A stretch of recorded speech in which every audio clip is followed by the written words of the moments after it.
to another episode of We Don't Want.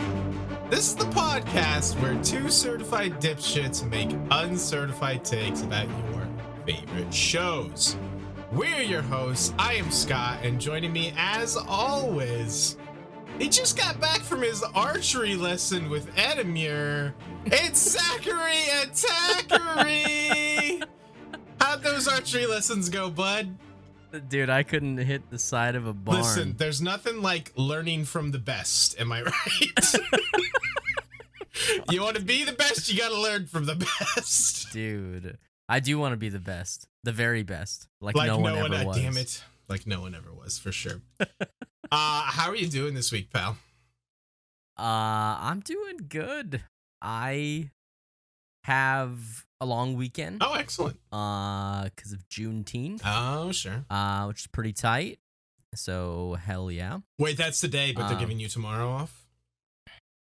Yeah, they do like so usually the company I work for will do like what they call like a reset day, like after a holiday. Sure. So you can get drunk on the holiday and pretty much and not work hungover. Pretty much. Yeah. No, yeah, I'm doing good, man. I've just been relaxed. It's just been so fucking hot here in Texas, man. It has been hot as Hades, which that was a big part of like, do I want to rep my abs this week and wear my hockey sweater? But yeah, I had to because it's the Stanley Cup Finals, baby. It's the Stanley Cup Finals, man. Look, I'm not Finals. even a hockey person, but I'm so excited for you. Let's go, Avs. Hell yeah. Yes, it is very exciting. You should be a hockey fan because hockey's incredible. It's fun. I just don't follow it. And I mean, that's fair, but you should try, everybody out there should try and watch a little playoff hockey because it is unbelievably exciting. The energy in those buildings is unmatched by like any other sport. I think it's crazy, but you're gonna feel that energy in that building here pretty soon, from what I've heard. I love feeling energy in my building, if you know what I mean. Yes. So the finals will be long over by the time people see this or hear it, but Wait, you should try and recap it as if it's present tense. No, I'm not gonna do that. I'm not gonna like jinx them. The Avs are up 2-0. This series moves to Tampa Bay, best of 7 series. And I am flying out this Wednesday to Tampa Bay, and me and my brother are going to go to the game 4, which is very exciting. I have never been to a playoff hockey game, actually, in person. And this is the Stanley Cup Finals, so it is I'm so hyped, dude. I'm so pumped. I mean, like, this is not just a playoff game. No. This is the Stanley Cup. This is the Stanley Cup could Finals. be this could be the last game if they sweep. If they sweep, listen, that would be amazing if they won the Stanley Cup and I was there. It's going to be extremely tough. I'm not going to pretend it's not to sweep Tampa Bay. They are the back-to-back defending champions, but that sure would be something, huh? That would be something. Would be something if that happens. So. I almost hope. I want you to see a win, you know. Mm-hmm. And it's like, look, if they're gonna lose one, I almost hope they lose like this next game, so they can win the game. I know exactly what you mean, because game 3 is tomorrow night, and obviously I want them to win. I want them to win every game, but it's like, oh yeah, if they gotta lose one, this is the one to lose, not Wednesday. But then that would be even more exciting if they are up 3-0. And they do have a chance to win the cup. I just feel like teams in any sport, when their back is against the wall like that, it's so hard to shut that out in such a high stakes game. This will be the toughest game of the series, probably. I have a feeling game 3. But the Avs have also swept 2 teams this playoff series, this playoff. So they are on an absolute tear. So you never know. Could happen. Hell yeah. Hell yeah.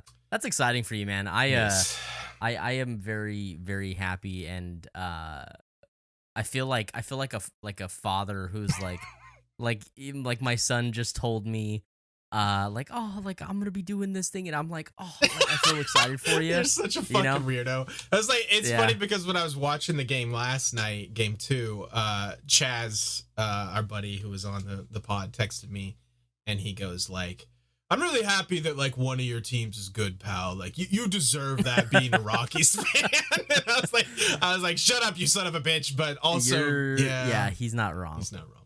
He's not wrong. So, I mean, like I love the Rockies. They're my favorite NL team for sure. And it's just so bad. It just sucks. Yeah. It sucks to be a Rockies fan. Big true.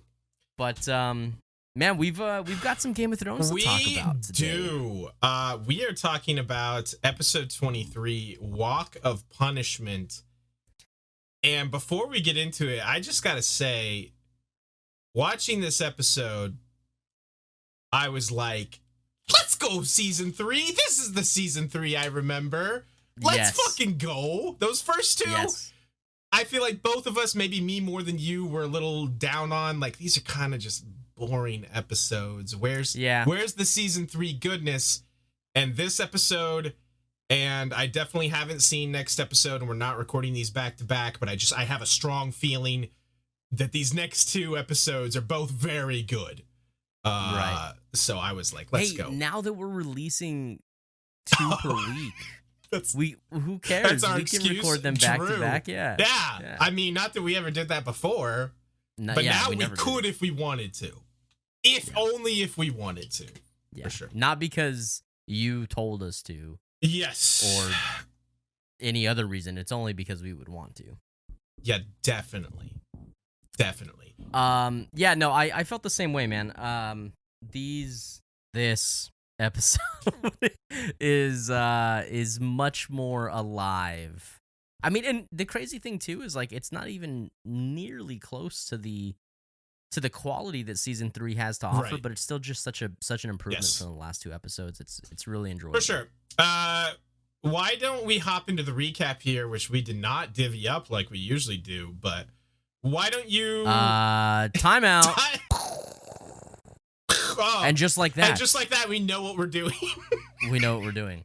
All right, jump us into this recap, buddy. Episode 23, Walk of Punishment. 23, or also probably better known as Season 3, Episode 3. Oh, nah, not for me, bro. Not for me. I'm episode 23, ride or die. Team 23, I'm Team 23, baby. Okay. All right. So we begin at Riverrun, where Kat's father, Lord Hoster Tully, is being laid to rest, and her brother Edmure is generally sucking ass. True. This will not be the first we see of that, or the only that we see of that. Yeah. We meet Kat's uncle, known as the Blackfish, who quickly proves that he is a sick ass baller. True. Big true. Edmure thinks he's real hot shit for winning a battle for a mill, and King Robb and the Blackfish have to tell him what a moron he is for ruining their plans to kill the Mountain. At King's Landing, Tywin holds the first small council meeting where they play a little musical chairs. It's a very uncomfortable scene. So good. Tywin is sending Littlefinger to the Vale to woo and marry Lysa Arryn, and then make Tyrion the new Master of Coin. Somewhere in the Riverlands, Jaime and Brienne are cow captives. I think that was captives. Cow captives. Yeah, they're definitely cow captives. Who wrote this? I certainly did write this. Cow captives of Lord Bolton's men, but still continue to smack talk each other. It's just inevitable. Yeah, that's what they do. Yeah.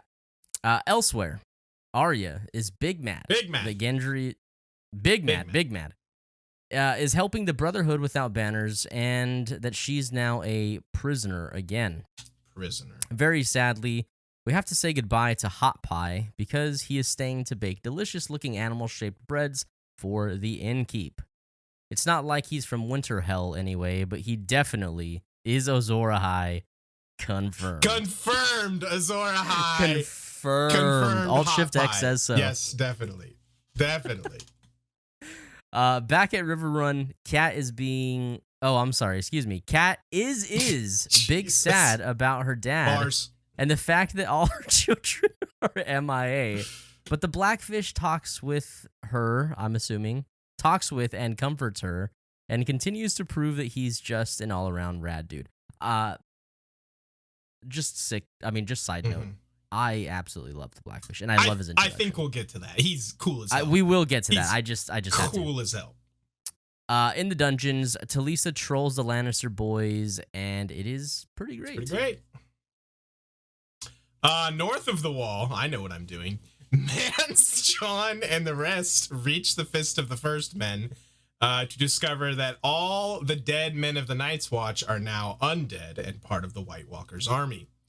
Mance tells Tormund to take Jon and climb the wall. His plan is to attack Castle Black from both sides at the same time. I love getting attacked from both sides at the same time. My building, my Castle Black, a big fan of it. The remaining living Night's Watch members have reached Craster's keep to take shelter, but he's a real dick to them, Craster that is, and won't share hardly any food. Gilly has her baby, and it's a boy, and she looks to Sam for help. Somewhere in the north, the mopping dude comes back and sets Theon free, telling him to ride east, where his sister is waiting for him. On Dragonstone, Stannis is being mad clingy with Melisandre because she's leaving him to go on a mission for the Lord of Light. Stannis desperately wants to do the hanky-panky with her again, but she gives the poor bastard the most pitying look of all time and tells him, "You can't even get it up right now, my dude." It is absolutely savage. Dude, daggers. Oh, I fucking love that scene so much. Back in the East, Daenerys, Jorah, and Barristan have a real philosophical discussion about slaves, soldiers, and innocents dying in wars. Daenerys tells the slavers that she wants to buy all the Unsullied that they have, and that she'll give them one dragon as payment. The slavers agree as long as it's the biggest dragon, Drogon. That's his name, in case you didn't know. Daenerys also takes Missandei into her service as a token to seal the bargain.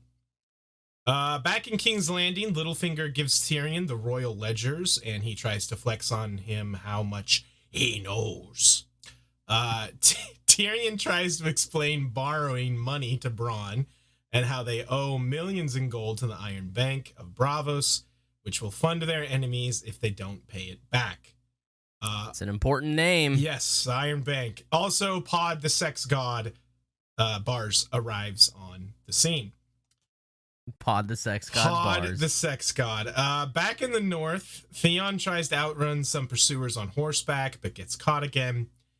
Before the men can do some very bad things to Theon, Mopping Man arrives and kills all Theon's pursuers with some sick bow and arrow skills. Mopping Man helps Theon up and tells him he's a long way from home. Back in the Riverlands, OnlyFans. Dude, that's the Riverlands OnlyFans. Yeah, that's that's their network of brothels, dude. Yeah, that's making the 8 like the 7 Kingdoms of the Riverlands girl. That's subscribe now to Riverfans. It's 50% off for the next month.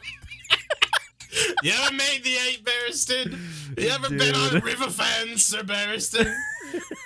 The Bolton men, I should be laughing, this is very serious. The Bolton men are planning to rape Brienne, but Jaime speaks up and convinces the leader, Locke, that Tarth, where Brienne is from, is famous for its sapphires, and that her father would give anything to get her back unharmed.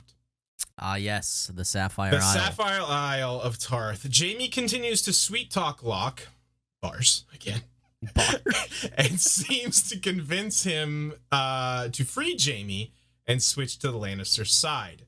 However, Locke is giving Jaime the old razzle-dazzle. And just cuts off Jaime's right hand instead. And that is where episode 23, gang, rise up, ends. That is the end of that episode. Can I just say briefly, since we're talking about how this episode ends, how the amazing editing and cut from Jaime's hand gets chopped off. It's a very like sudden, shocking thing. Jaime screaming, and then we launch into that like super rock, like high energy version of the bear in the main fair. It's just rad as hell. I love it so much. It's fucking amazing. Man, this is kind of a doozy of an episode, it's man. A good episode. It's just a solid all around episode. Except for the Theon stuff. It's just solid, like me. Always solid.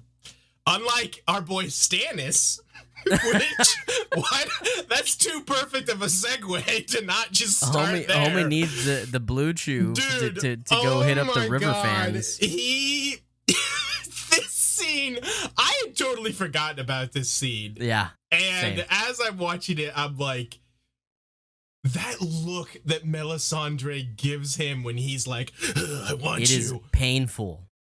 We've seen some really like brutal like kills and like gore and violence in this show, but that is like the most brutal thing, that look that she gives him, that has ever happened in this show. It's very like oh, you poor sweet little poor thing. Sorry buddy, you just then she tells him, your fire burns low, my king. Which, if that isn't the best euphemism ever for, you can't get hard, dude. Like, it's so good. She's gonna just like give it a little flick too, just for good measure. I really want someone to like edit together. Give you a little flick just for good measure. Obviously, always. But I really want someone to edit together her giving him that look, and then like the Mortal Kombat fatality like come up on screen, because that maybe we should do that, because it was absolutely savage. What a hilarious scene. I totally forgot about that scene. Dude, Stannis sucks. He kind of sucks. Stannis sucks fucking He's so ass, fucking bro. clingy, dude. He's like, you're leaving me. Like, you don't believe in me anymore. What? Give me a son, please. Nobody likes me anymore. I know my form on that table is fucking terrible, but please give me another chance. He's like, I've been doing calf raises. I'll do it better. I've been doing those deep knee bends that we Those deep knee bends. Those deep knee bends. I swear my form is better. It is savage. Fucking washboard plowing her, dude. Just. The interesting thing that we can take from this scene is, where the fuck is Mel going? You know, like, what's she up to? What is she? Well, she does leave with the parting words that there are more people with your blood that run through them. Ooh, could have Stannis's blood. Maybe some bastard we may know and love. I guess love. Do we love Gendry? Somebody come get her. Yeah. Why don't we transition to that, the Arya and Gendry stuff, because there's not a ton here. Obviously Arya not pleased that she is a guest of the Brotherhood without banners. Guest with heavy air quotes. Guest with heavy air quotes. Dude, Arya has just like permanent grumpy face in this episode. Dude. And I love it. I love her so much. She's just pissed. Completely. She and the fucking look that her and Gendry have when Hot Pie gives her the wolf. Oh my god, dude, yes. It is so great, dude. When Arya asks him, like, what is it? And he's like, it's a wolf. And it cuts to Gendry's face, and Gendry is like trying to stifle a laugh, basically. And Hot Pie looks at him, and he has to get all serious, and he just goes, yes, it is. Yes, it is. So good. It's so good. And then as they're saying goodbye to Hot Pie too, Hot Pie has that amazing line to Gendry where he's just like, don't get stabbed. And Gendry is just like, you don't burn your fingers, I guess. Don't burn your fingers, I guess. Very good stuff. We will miss Hot Pie. Azor Ahai confirmed. Azor Ahai, the fucking legend, dude. Yes, definitely. What is Azor Ahai's actual name? Oh no. Azor Ahai There's is his actual name. there's a name of the god is something else. The Lord of Like what? Like yeah, what's the the Lord prince of that was Light's name? promised? Oh, No. what's the Lord of Light's name? Yeah, that's I was getting that can't confused. remember. You would ask me that. Something they like Yeah. never say in the show. Also, I was trying to remember if they do actually ever say it in the show. I don't think they do. No, this is something I'm transitioning again. We have perfect. No, oh okay. We have perfect transition this episode. Don't fuck it up. Oh right, Fuck you. right. Yeah. Mm-hmm. So I was gonna ask you if you remember what the Blackfish's actual name is.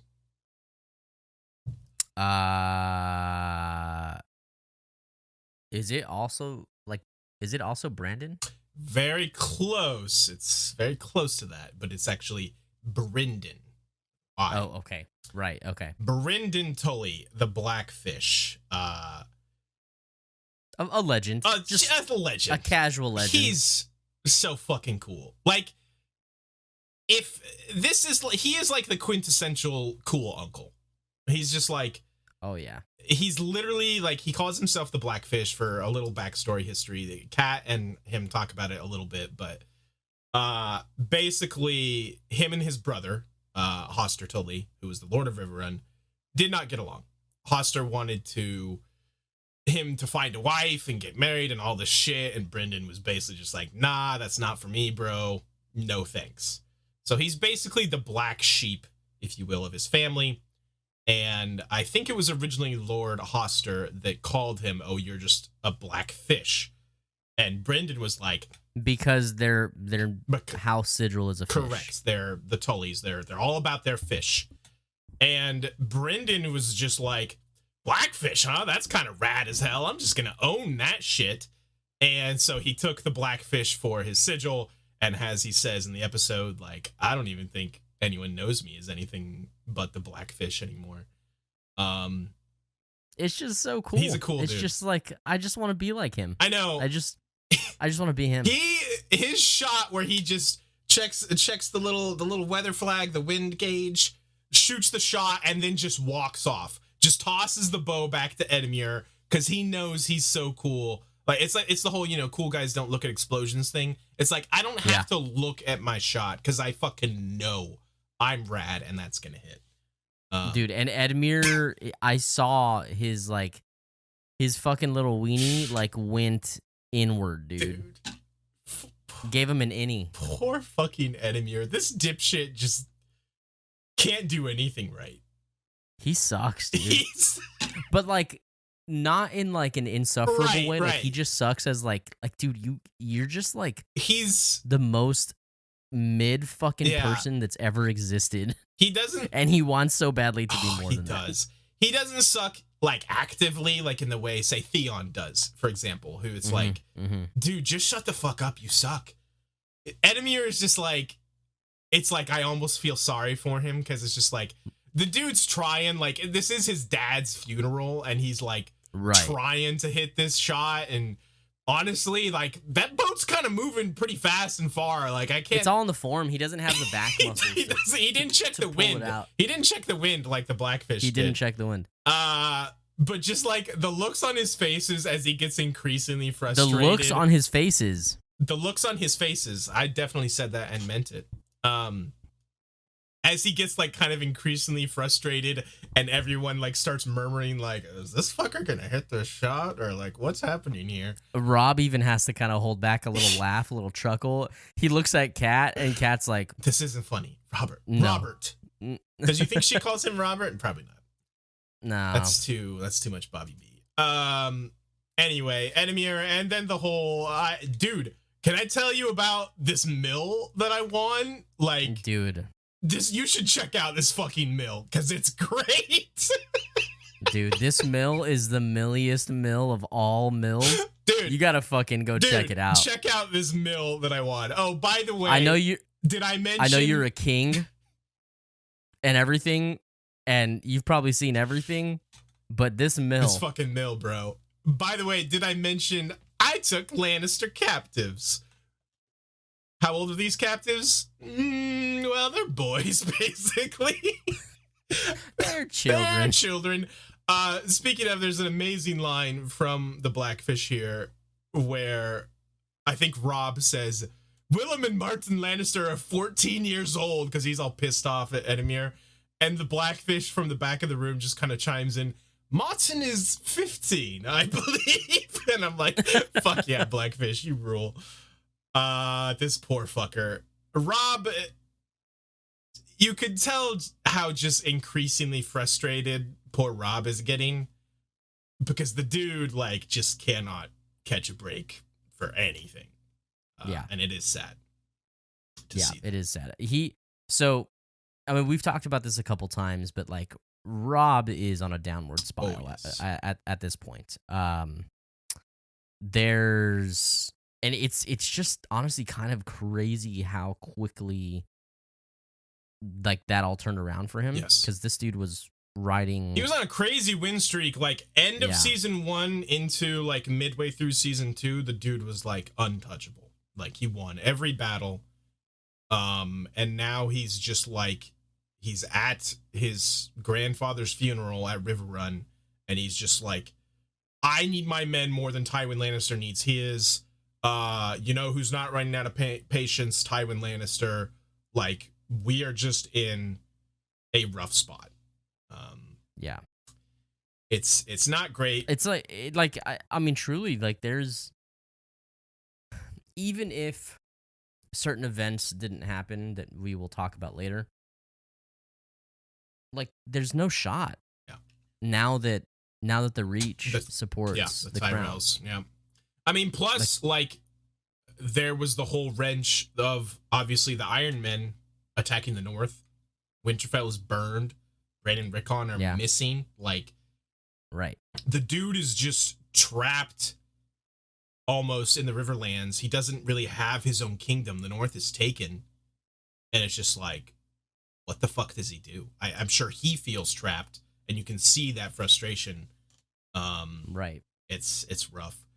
I did want to quickly touch on the very small Talisa scene with the two boys. Oh, yeah. Which is very funny. Keep an eye on Martin Lannister. He will be back later in the show as just a different character, which was always funny. They just liked him so much. They just loved this dude, this actor. I always think that's so hilarious. But Talisa just having a little fun here. I do think it's very funny. My theory is that Martin isn't nervous about, you know, what she's telling him, like getting eaten by Robb Stark, like she's joking around about. He's nervous because he's 15 years old and the super hot lady is like touching his arm. Definitely. I would be nervous. I would be quite nervous. Oh yeah, my arm, it's really hurt. Please look at my arm. It's so hurt. It's so hurt. See, the funny thing is my arm is located on my dick. Oh, I was talking about my third arm. It's good stuff. What's that joke from Superbad? Do you remember that? Something about like, you scratch my back, I scratch your back, except the funny thing is my back is located on my cock. I don't remember that at all. It's so stupid. That is very stupid. Anything else you want to touch on here at Riverrun? No, that's pretty much it. The scene between Kat where she's super down in the dumps, understandably so, and she's talking with her uncle is also just very good. You know, not much plot wise there, but it just kind of further proves it builds characters, right. And that's what we love in the show. Exactly. So. Blackfish is rad as hell, and Kat is still just kind of depressed. So I want to save King's Landing because there's so much fun stuff to talk about. Yeah. Let's go north for just a minute.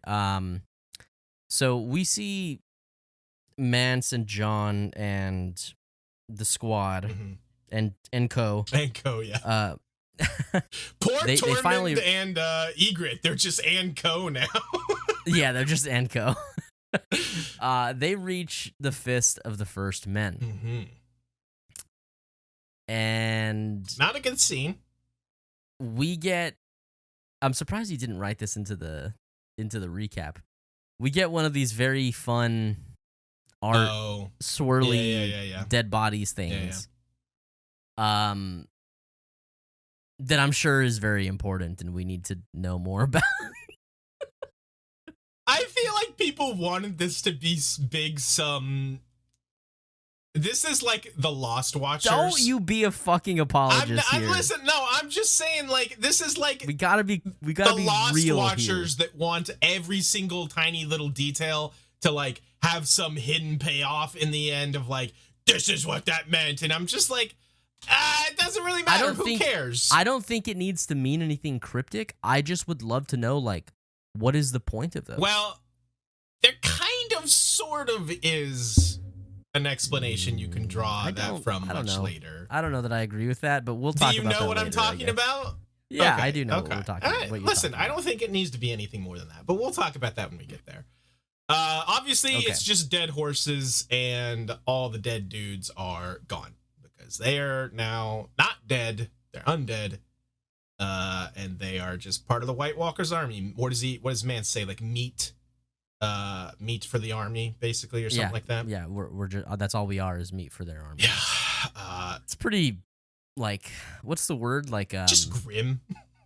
Yeah, I mean, just kind of takes you out. Like, fucking gross. Yeah. Ouch. But yeah, Tormund's going to climb the wall with Jon, which I think is finally an interesting development for this plot line. I feel like it's just kind of we've been just in kind of like stasis with Jon's storyline for a while, and I just want some movement, you know?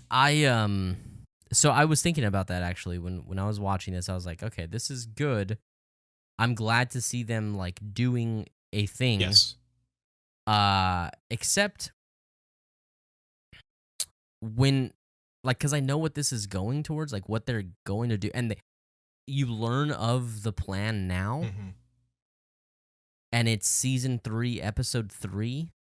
You're talking about just how long the payoff takes? Yeah. Like, it's still, there's more substance to the story finally, but it still feels like a drag for a long time. That's fair. I'm actually trying to even remember what they're doing for basically all of season 4. Because I know where this storyline ends at the end of season 3.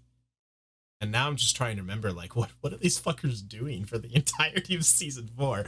We're getting way ahead of ourselves, but I understand what you mean of it being like, boy, this is going to take a while to pay off. And I get that, but I still think there's a lot of good things along the journey. So, right. Which we'll get to see. So I'm just glad that there is development there, that they are finally doing something.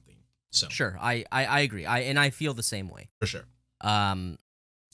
There's not too much else. Well, I guess we can talk about Craster's the Craster's Keep stuff. Yeah, I mean, there's not a ton here. Yeah, it's just Craster's a dick, and a real dick to Sam, especially. Of course. As and we can tell this is kind of like we start to feel tensions rising.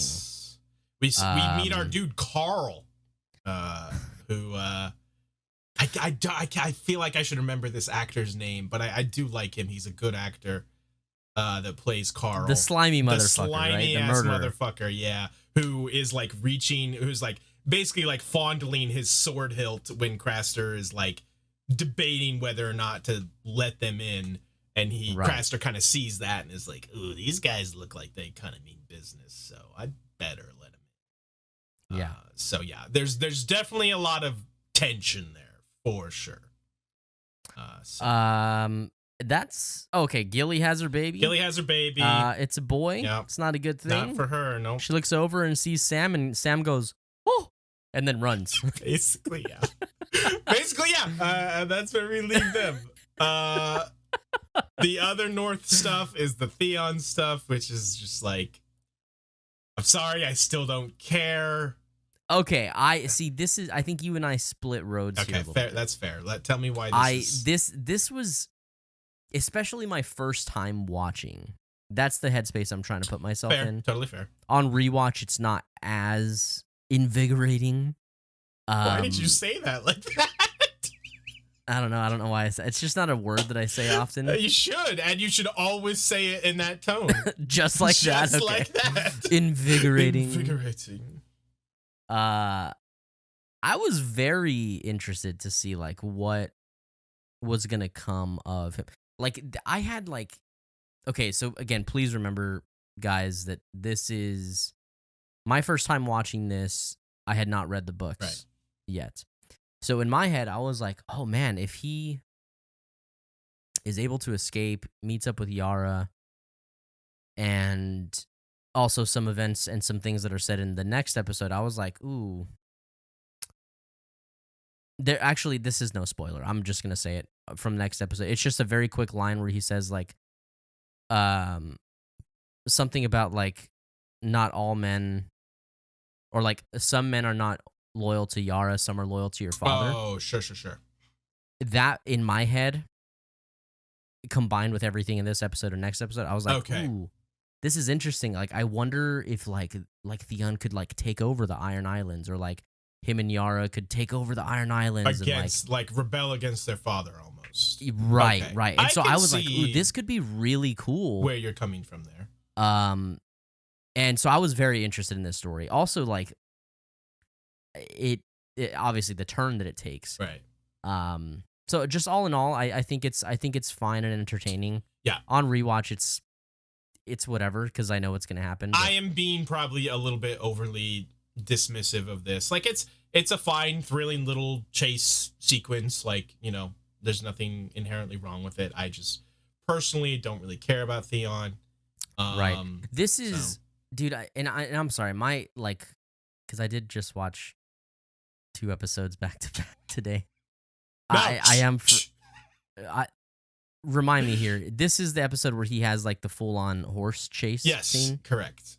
Okay, and he gets hit with like that mace. Yeah, dude, that looks like it must have been like not like a spiked one, just like an iron ball, but like that fucking hurt so bad.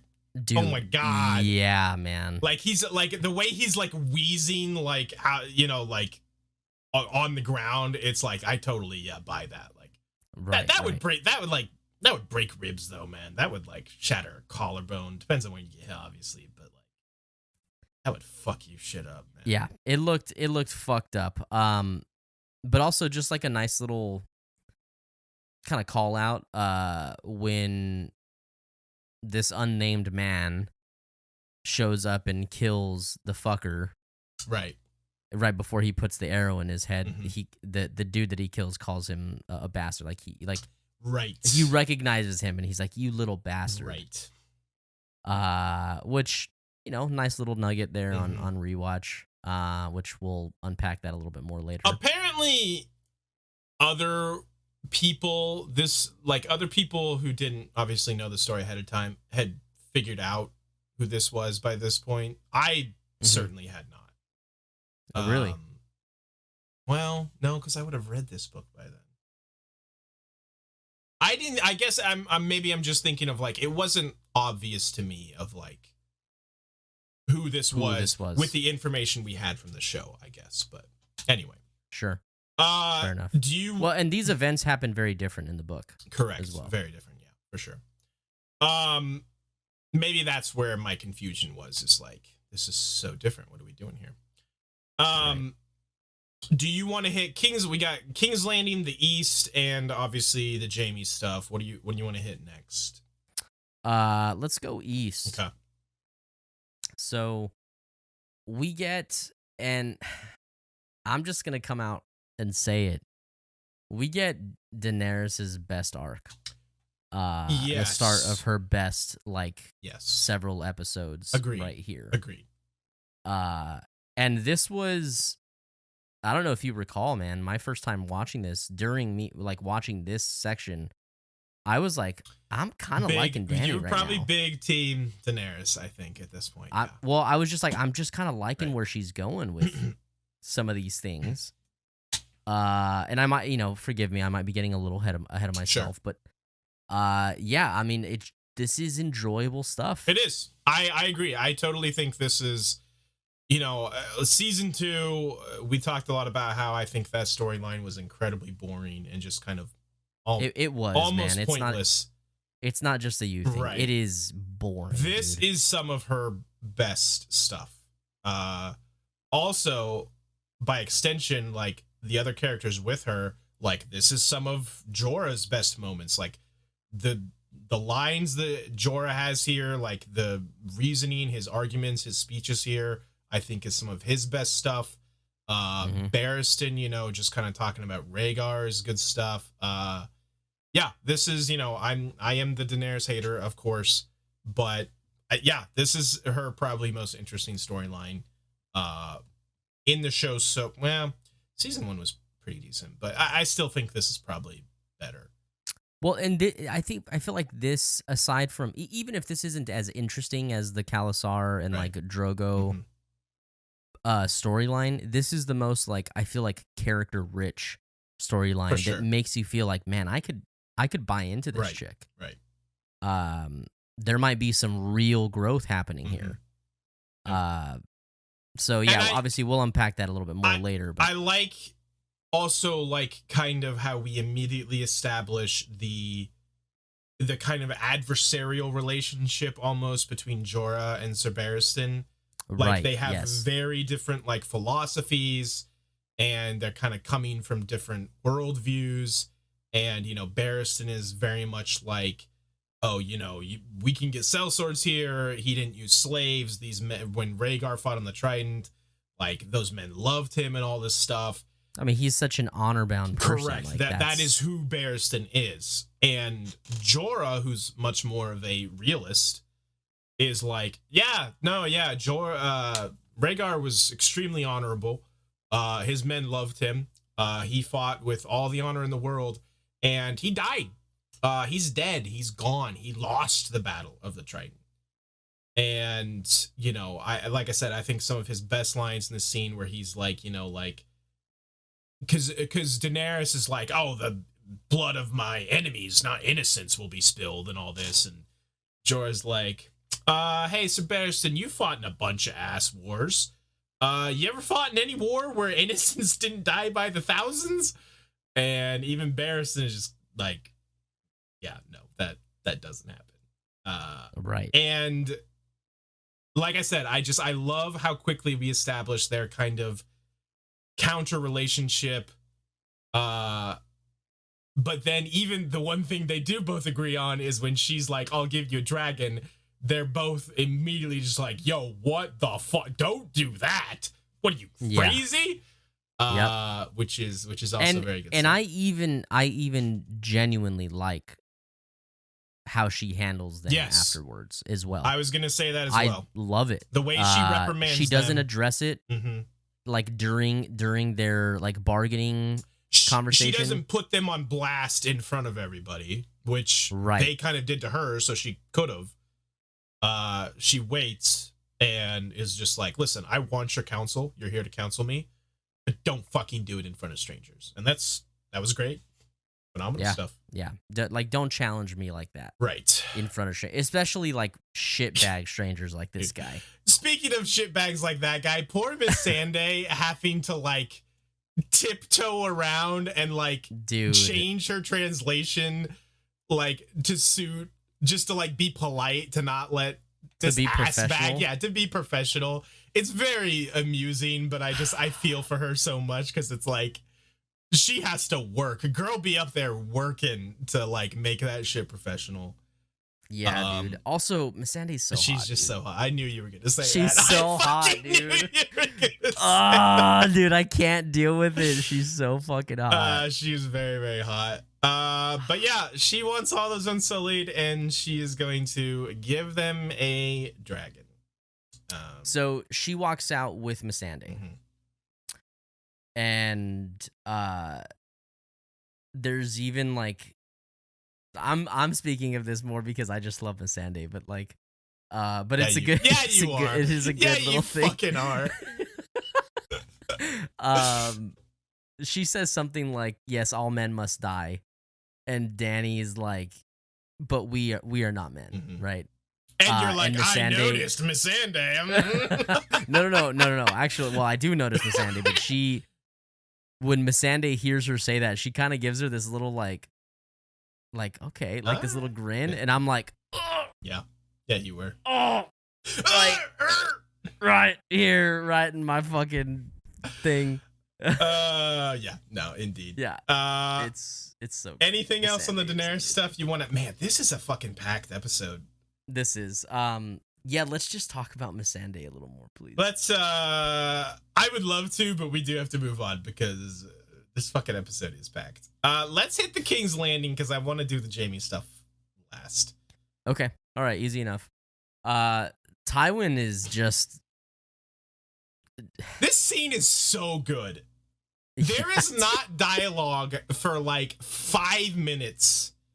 It's maybe not that long. It feels like a long time for the start of the scene, but still. But it, with no dialogue, it conveys so perfectly like all these characters here. What is it? It's 2, 3, 4. It's like 6 different characters. It perfectly encapsulates like who they are, what their goals are, what they're like working towards. Just so it's poetry. Like I fucking love this scene so much. Obviously you've got like Tywin is just like basically flexing on all of them, where he's like, yeah, this is what I'm doing here. You fuckers, your move. You show me what you're all about, and I'll just kind of judge you because that's who I am, and I'm in charge, and I have the biggest stick in the room. Yeah, I love how like once the chairs, the musical chairs game is done, it's still silent for another second until Tywin says, "What news of Jaime?" Right. Well, yeah, basically like Tyrion does what Tyrion does and quips about like, oh, I love this council chamber, better chairs, very intimate, I love it. And they all just kind of look at him for another second, and then yeah, you're right, Tywin just doesn't even acknowledge Tyrion's bullshit, and it's just like, what news of Jaime? But it's such a good scene because like you have Baelish, who is like probably the most like ambitious of all the people in the room, basically push his way to the closest to Tywin. You've got Cersei, who's just like, I play by my own rules, bitch. I do what the fuck I want, and just moves her chair next to Tywin. And then you've got Tyrion, who is just like, I'm just here to like be a dipshit, kind of, you know, and just to like make my jokes.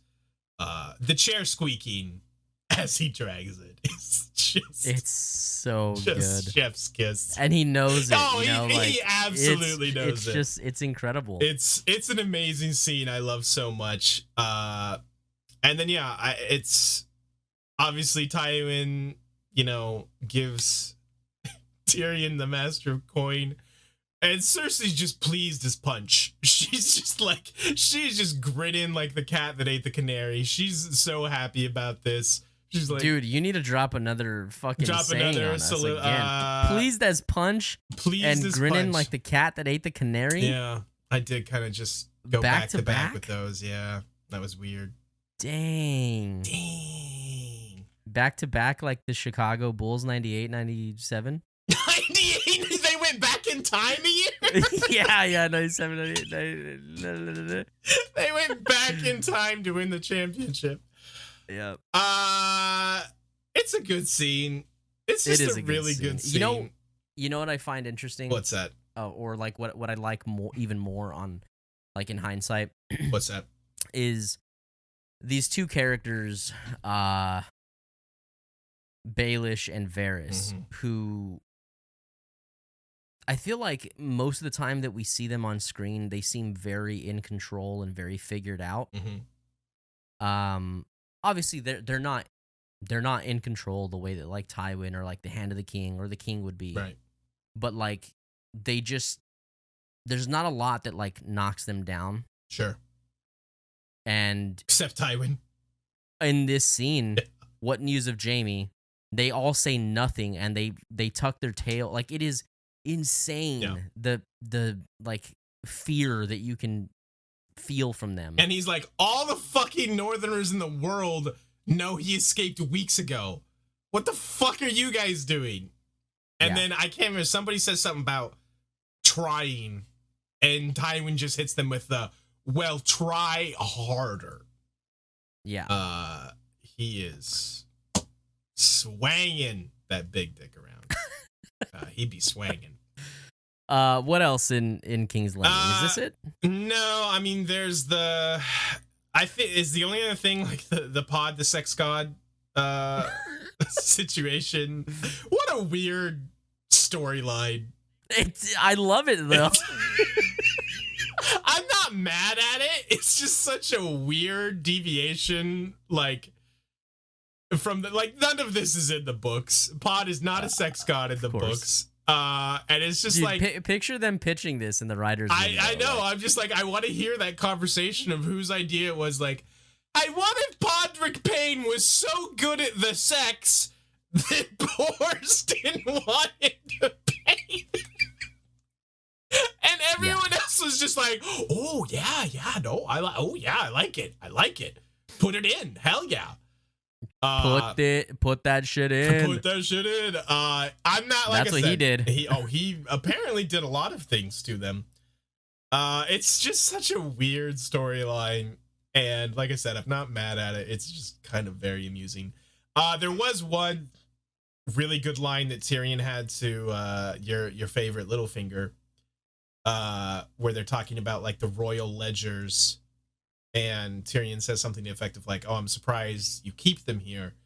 And Littlefinger goes, "This is the safest place in the city." And Tyrion hits him just right away with the "not for bastards." And I'm just like, dang. Oh, damn, Tyrion. You are quick. Always the sharp wit. Yeah. Also, Littlefinger's continued just perfect line delivery with the "I know." I know. You Dude, love him so much. He gives me the creeps. You man. Fucking love him. And I love him. He creeps me out so bad. Big true. I can't deal with it. I don't fuck with it. Why didn't they have a different actor play?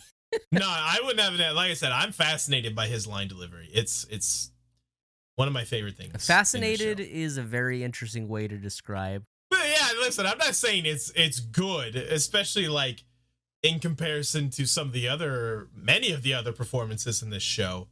But it is fascinating to watch. I love it.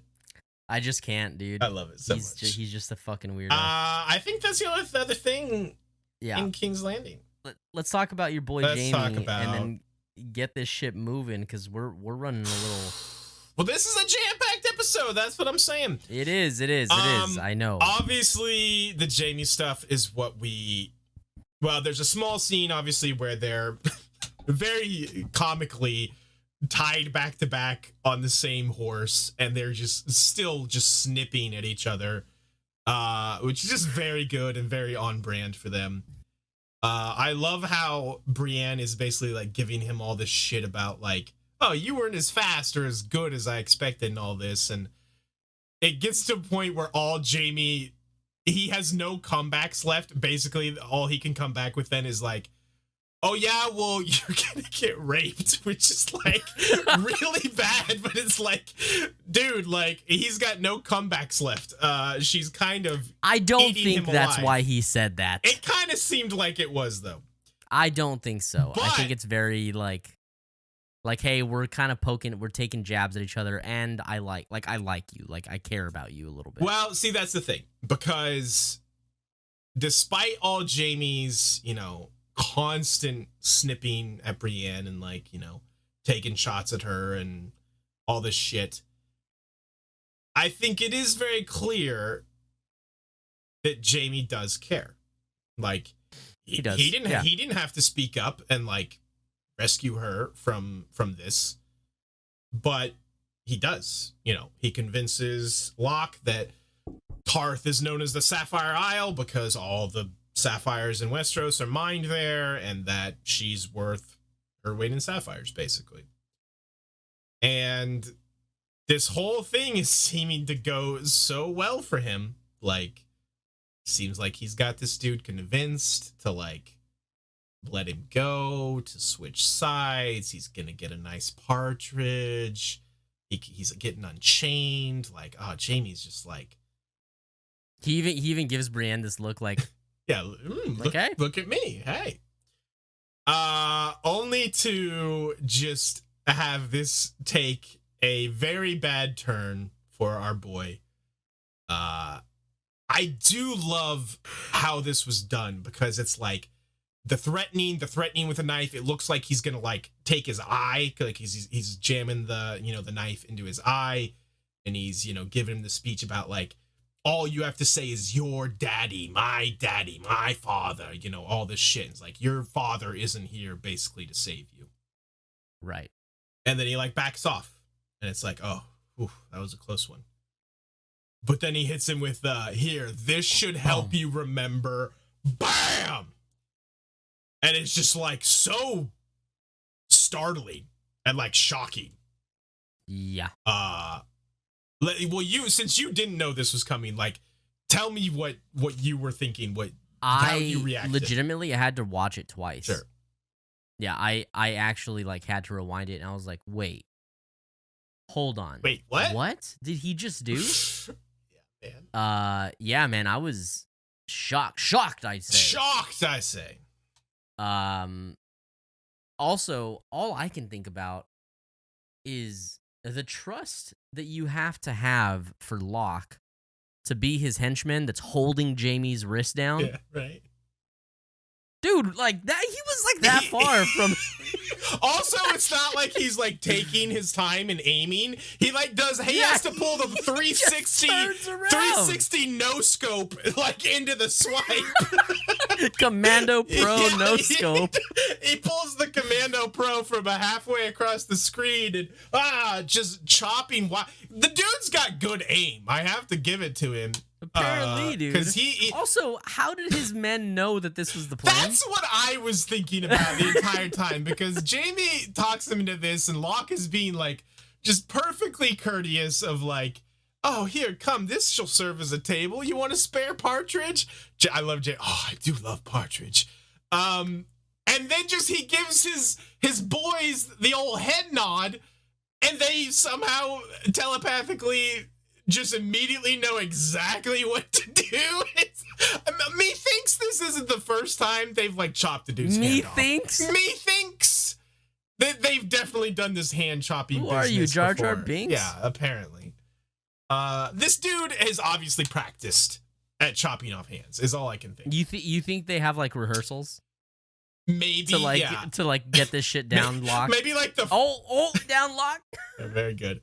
Maybe like the first time this happened, he gave his dudes the old head nod, and they just like look back at him like, what do you want from us? What does that mean? Put him down on the stump, man. Come on, be cool, man. Come on. and then he tries to do the 360 no scope, and he just like buries his knife in the dude's head accidentally, just like, shit, I was supposed to keep him alive. Fuck. Yeah, they rehearsed it with like a rubber sword. Or a rubber knife, so that he can like get the spin and the angle. Yeah, definitely. You gotta practice. Practice makes perfect. Yeah. But this talking about practice. This is a big development. Because that's the sword. That's the hand Jaime uses to do the old sword fighting. So not a good development for our boy. Yeah, it's a bad scene. As soon as I like realized what that meant, I was very disappointed. Not because I was bought into Jaime at this point, and I wanted him to be safe. I was coming around on Jaime, but like I wasn't bought into him. More so because I know that he is a badass, right?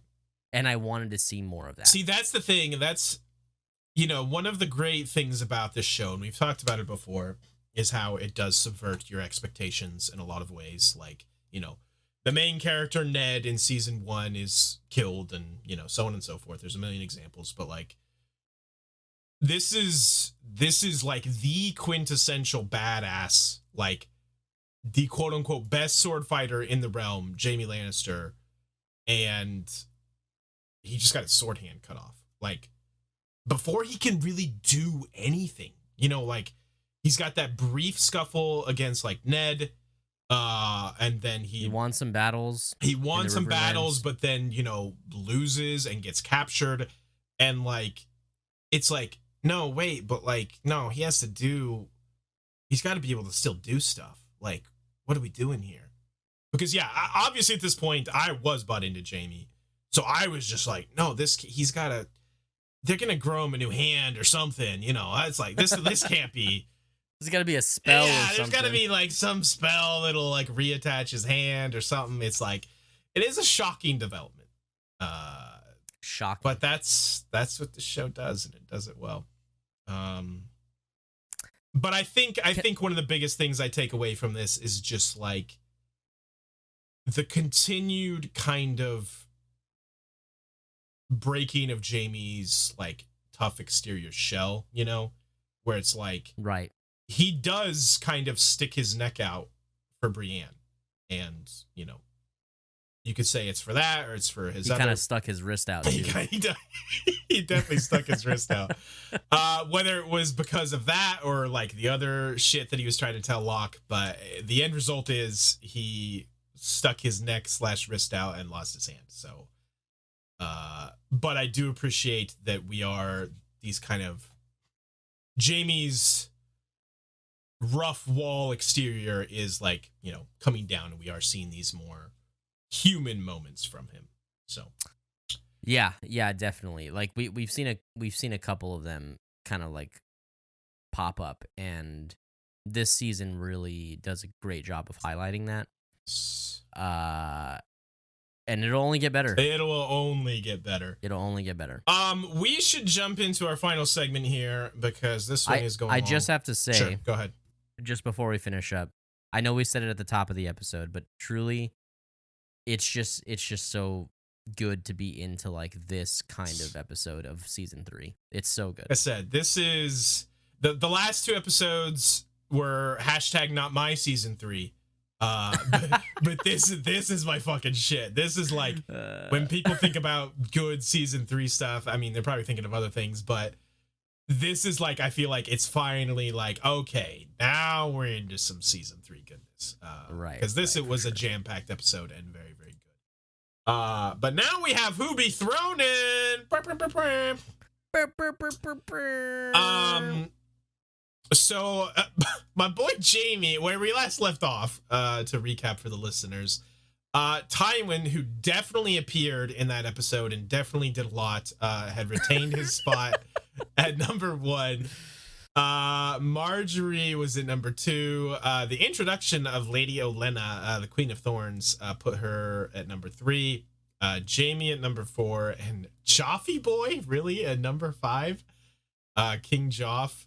I think I can say confidently that Jaime losing his hand probably comes off this probably list. Coming off. Probably. I think Elena's not in this episode. Elena's not in this episode, love her, but yeah, she's gotta come off. Is Marjorie? Joff and Marjorie also aren't in this episode. Yo, who the fuck's gonna be on our Who Be Thrown In list? Well, I have a few. One of them I might have to find. One is it Mance? No. Maybe one is Pod the Sex God. Oh, Pod is absolutely on the list. Let's see, who else was I thinking of? Who else was I thinking? Going through my list here. It's gotta be Mance. No. Littlefinger. Littlefinger is Lord of Harrenhal, quote unquote. Varys kind of gives him some shit about that. But also he could very well soon be acting Lord of the Vale. And, he has that kind of line about how titles breed titles. And I'm just kind of like, yeah, the dude is kind of in a real good spot right now. Yeah. So yeah, I think he's a strong contender. Why don't you do a little riffing while I find... No, wait, I do have him on here. But if you still want to do your riffing, that's fine. Who'd you pull? The Blackfish, Brynden Tully. This dude kicks ass. Yes. I think he should probably make the list. Okay, if it hasn't been clear, my vote is Mance. I think Mance. Yes, I don't think you mentioned Mance yet. Him I'll have to find. So do your thing. Yeah, so I'm actually gonna change this up. You all already know you can find us on Twitter and Instagram at We Don't Want a Pod. So I'm not gonna spend 10 minutes talking about that. Instead, I don't think we've ever done this in any video format, but if you are new here, we've got some sick ass merch. Oh, true. That you guys can pick up. It is still on sale. The link will be in the description box below. They are nice, premium quality tees. They fit really well. I'm a big boy, and it doesn't make me look like a big boy. But no, the design was done. I should probably not move the mic away, huh? Wow, yeah, you're just making all kinds of noise. The design was done by a good friend of mine who actually took our first 2 series and put them into one. Instead of just showing you on me, we're gonna do like a little bloop, and it's gonna pop up on the video here.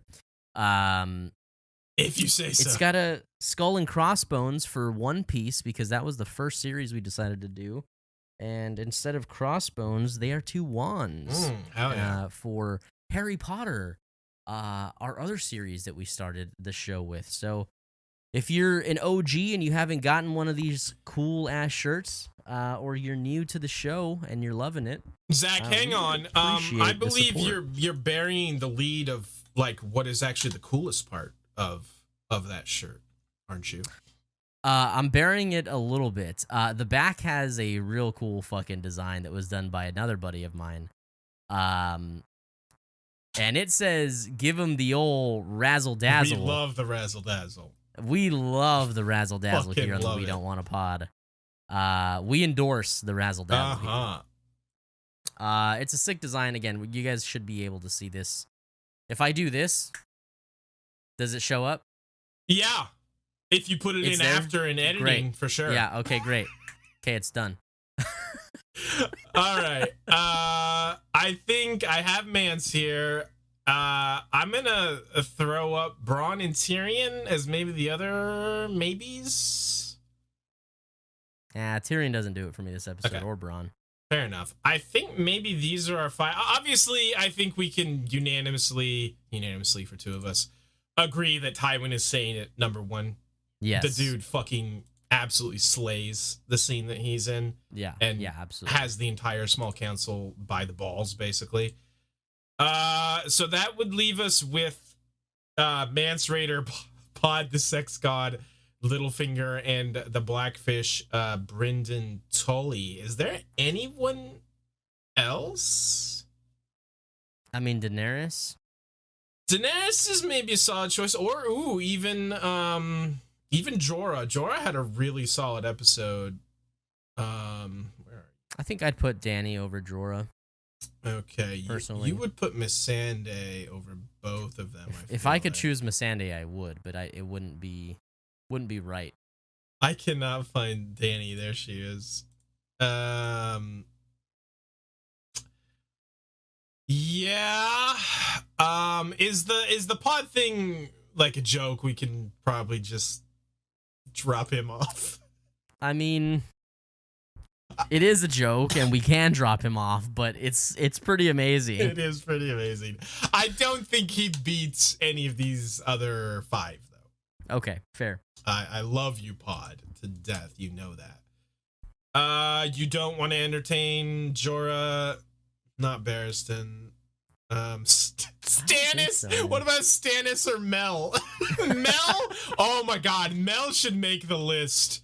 Just for the look she gave him? Just for the look. She fatality'd Stannis. Dude. I strongly suddenly feel like Mel has to make this list because that was savagery and I fucking loved it. Do we think next to everybody else on this, Blackfish still makes it? I feel pretty strongly about Blackfish. The one I do too, just because he's such a badass. He's such a badass. Out of these, the one I probably feel least strongly is Littlefinger. Yeah, because you brought him up as like he more than likely will soon be Lord of the Vale. But nothing's and like I said, even like his whole Lord of Harrenhal thing is kind of in name only right now. Yeah. Okay. Yeah, I mean, he's being cucked. By He's Harrenhal, being if we're being super honest. cucked, and Varys loves to point out how Yeah. much he's being cucked. Okay, so let's drop Littlefinger. What are we feeling for order here? Obviously, Tywin if it's stays at strongest episode, I think it's Blackfish. Next. I am in agreement. I think Okay. the Blackfish had a extremely strong episode, and I just like him and he's cool. So let's slide him at 2. I kind of think Danny or Mance. I was gonna say Danny or Mel. I kind of think Mance is a 5.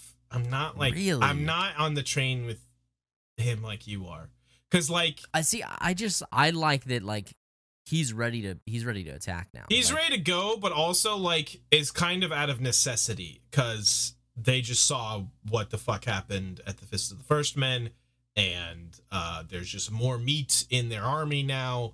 So him being kind of ready to go is more just like, okay, we gotta go. You know what I'm saying? Yeah, I understand that, but he's still. I mean, he's starting his attack on. True. I'm Danny at 3. I'm kind of thinking she probably has the strongest. Okay. Out of these 3, I agree. And Mance, I agree. Danny, Mance at Mel, 4. Mance. Oh, you. Or Danny, Mance, Mel. Well, I was gonna relent and give you Mance at 4, and I mean, because look, the only thing we're really giving Mel here is the look. it's kind of a joke, but I mean it was also fucking rad as hell. Right. So yeah, let's put Mance at 4 and slide Mel at the 5. Does that feel right? Feels right. Feels good. Okay. It's a weird list, but That is an extremely weird Yeah. list. I did not see that coming. That leaves us with Tywin retaining his top spot at 1, just unfucking disputed. Brynden Blackfish Tully making a strong debut at number 2. Daenerys, a very solid all-around episode at number 3. Mance making his move up to number 4. I believe that's his first appearance, if I'm not mistaken. And Mel, her triumphant return to the list since like early season 2, I want to say. So good stuff. it's been a while. It's been a while since I could. That is who be thrown in for this episode 23. That is who be thrown in. Cheers to you, fuckers. Cheers to your autofocus. Episode 23, Walk of Punishment. In case you couldn't tell, in case we didn't say it enough, I think that was a just packed, great, just solid all-around episode, and I enjoyed that. Like, I think if you watch this show and the episodes that you like are when like really, really insanely big production things happen, then maybe you don't think this is a fantastic episode. Sure. And I get that. But if you watch this show and you're as intrigued and in love with the character building and the world building that this show is able to do, right, and how efficiently it can tell so many different stories at once, this is a peak episode. Yeah. It's so good. I mean, it hit so many different storylines, and it hit them so well. And I feel like, to your point, the big dramatic things like Dany trading, or saying she's going to trade an army for a dragon, and Jaime getting his hand cut off are still pretty big events. Oh, yeah. So I think this episode just hits it all the way around. So right. Good stuff. We are gonna leave it there. I just had my brain just like did the restart noise there for a second. I just completely lost, I will edit that in. I just completely lost my train of thought. Now don't edit in like a pause and just like stretch it out for like 10 seconds. No. But we're gonna hear the Windows noise for sure. I was like, what is my words doing? We are gonna leave it there. All right. For this episode, why don't you take us out, pal? We love you, fuckers. Hell yeah. You goddamn wannabes. We appreciate you guys for hanging out and listening as always. And if you're new here, follow the podcast on whatever podcast listening app you're using. Hit the subscribe button on YouTube. If you're listening to the podcast and you have a chance to watch the videos, do that because they're a heck of a good time. Heck of a good. And smash the subscribe button. And obviously the production quality is through the roof. It's we're through gonna the have roof. Windows startup noises and everything. Professionals. Professionals. We appreciate you guys. We will see you guys next time. Bye-bye. Bye.